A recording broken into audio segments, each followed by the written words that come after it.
Qui suis-je? 3 étapes pour répondre à cette question. Qui suis-je vraiment? Dans cette vidéo, je vais vous partager vraiment 3 réflexions, 3 idées, 3 étapes de cheminement pour répondre à la question du qui suis-je. Alors, je suis Mylène, déjà l'auteure de cette chaîne Les Défis d'Éphyséenne et je suis coach et j'ai notamment conçu une méthode de coaching qui s'appelle le coaching de l'alignement au projet. Donc, c'est un coaching dans lequel on commence par répondre à cette question du qui suis-je avant d'aller vers le projet, avant d'aller vers l'action, la concrétisation du projet. Alors, première étape que je voulais vous partager, c'est vraiment une réflexion un petit peu à voix haute. Qui suis-je? Est-ce que je suis? Ce sont des questions qui sont importantes à se poser. Est-ce que je suis un corps physique? Est-ce que je suis un ensemble d'émotions? Est-ce que je suis un ensemble de pensées? Je trouve que c'est important d'essayer de creuser cette réflexion. Est-ce que je suis un corps physique? Si je suis un corps physique, quelle partie de mon corps est moi? Par exemple, si on me coupe un bras, est-ce que je suis moins moi? Donc a priori, le moi n'est pas dans un bras, il n'est pas dans une main non plus. Est-ce que ce moi, il est dans mon cerveau par exemple?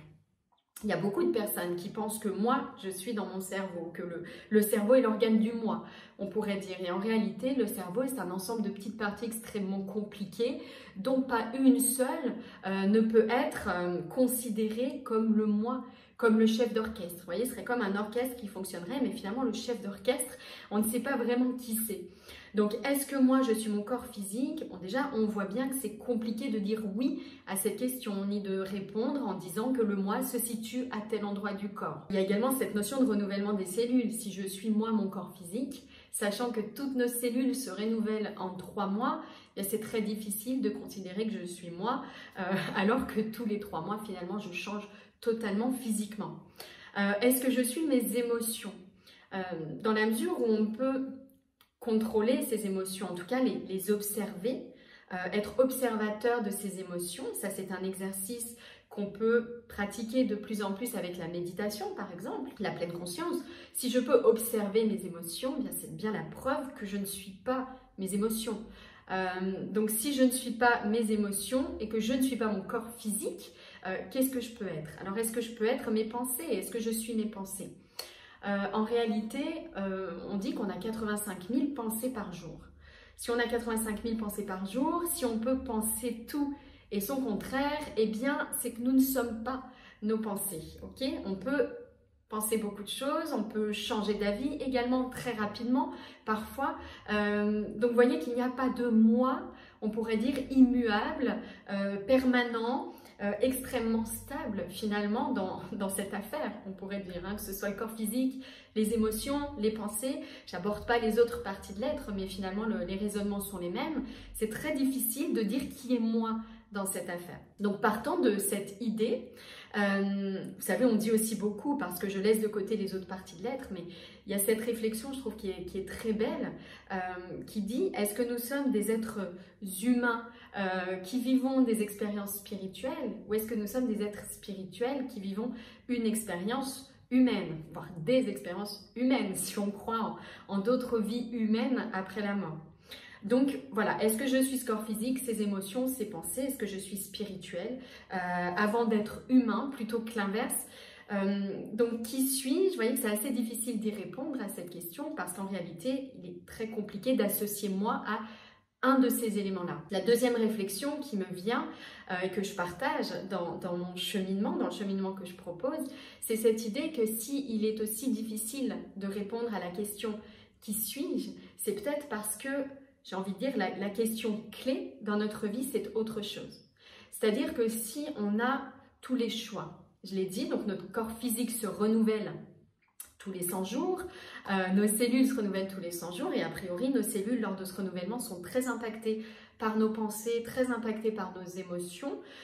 Donc il y a ce renouvellement qui se fait avec un pouvoir créateur, donc de notre part une intervention possible. Si je peux penser tout et son contraire à chaque instant, si je peux ressentir donc toutes les émotions liées à ces pensées, donc qui peuvent être très variables. Et d'ailleurs l'émodiversité, c'est vraiment une de nos caractéristiques et un des critères du bonheur, hein, le fait de pouvoir ressentir autant d'émotions différentes. Donc si j'ai autant de choix, finalement à chaque instant. Choix de pensée, choix d'émotion et puis impact également sur physiquement la personne que je peux être. Peut-être que la vraie question, ce n'est pas qui je suis, mais qu'est-ce que je choisis? Qui est-ce que je choisis d'être? S'il est si compliqué de se définir par un qui suis-je, peut-être que ce qui nous définit le plus, c'est cette liberté de choix, c'est ce pouvoir créateur. J'ai d'ailleurs tourné une vidéo il y a quelque temps sur le pouvoir créateur, ainsi connecté en 4 étapes. Je vous invite à aller la voir, je vais la mettre en lien. Donc peut-être que ce qui nous définit réellement, c'est cette capacité de choisir ce qu'on veut être. Et donc la vraie question, ce n'est pas qui suis-je, mais qu'est-ce que je veux créer? J'ai lu un livre qui est très intéressant, c'est Conversations avec Dieu de Neale Donald Walsch. Je ne sais pas si vous l'avez lu, je vous invite vraiment à le faire si ces questions vous intéressent. Et lui, il nous explique cette chose, il nous dit que finalement la vie, ce n'est peut-être pas tant un processus de découverte, donc de qui suis-je, mais peut-être plutôt un processus de création. Qui est-ce que je veux être? Qui est-ce que je choisis d'être? Troisième étape dans cette réflexion et troisième point de cheminement, on peut dire que je voudrais vous partager, c'est cette idée que si la vraie question finalement c'est qu'est-ce que je choisis d'être, qui est-ce que je choisis d'être, qu'est-ce que je veux vraiment, eh bien le premier niveau de cette création c'est la pensée.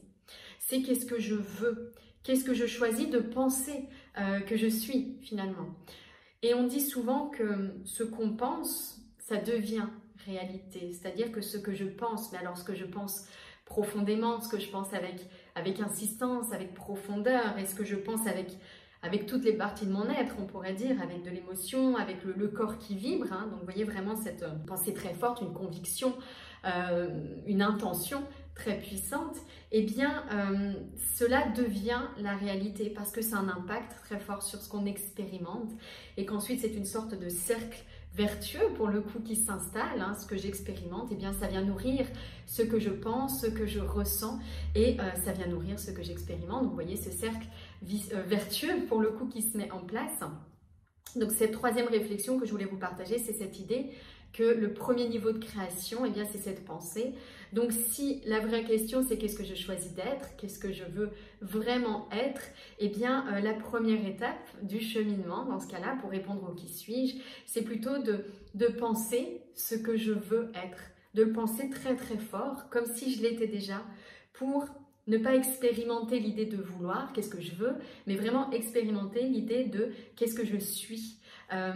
L'être avant le vouloir. Donc voilà un petit peu ce cheminement que je voulais vous partager, c'est l'idée que peut-être répondre à qui suis-je, c'est une question qui n'a pas de réponse parce qu'en réalité je suis surtout définie par ce potentiel de choisir ce que je veux être, avoir, faire à chaque instant et que si on part de cette idée que la vraie question c'est qui est-ce que je veux être, qui est-ce que je choisis d'être, eh bien la première étape c'est de penser, mais vraiment de nourrir cette intention très profonde de qui je suis en réalité, parce que si je porte en moi les graines de qui je veux être, eh bien je le suis déjà, hein, je le porte déjà en moi, donc vraiment penser très très fort que je suis déjà tout cela pour donner vie à cette création, à cette réalité souhaitée, on pourrait dire, de qui je veux être. J'espère que ce cheminement vous parle, ces 3 étapes. Alors, je ne suis pas du tout philosophe, hein, c'est vraiment plutôt, je parle ici avec mon ressenti, avec mon expérience aussi de coach. Si c'est un raisonnement qui vous parle, qui vous interpelle, sachez que je propose une formation conférence pour répondre à cette question du qui suis-je et qu'est-ce que je veux vraiment, puisque pour moi c'est la question derrière la question du qui suis-je, qu'est-ce que je veux vraiment être, où est ma place également. Si ça vous intéresse, je vais vous mettre un lien en dessous de cette vidéo vers cette conférence en 8 étapes de réflexion pratique, cette fois plus pragmatique peut-être que cette vidéo, pour créer vraiment cette vie qui vous ressemble, donc à l'image de ce fameux moi si difficile à identifier. Si vous avez aimé cette vidéo, n'hésitez pas à me laisser un commentaire et puis à activer la cloche pour recevoir les notifications de mes prochaines vidéos. Très belle fin de journée à vous, à bientôt.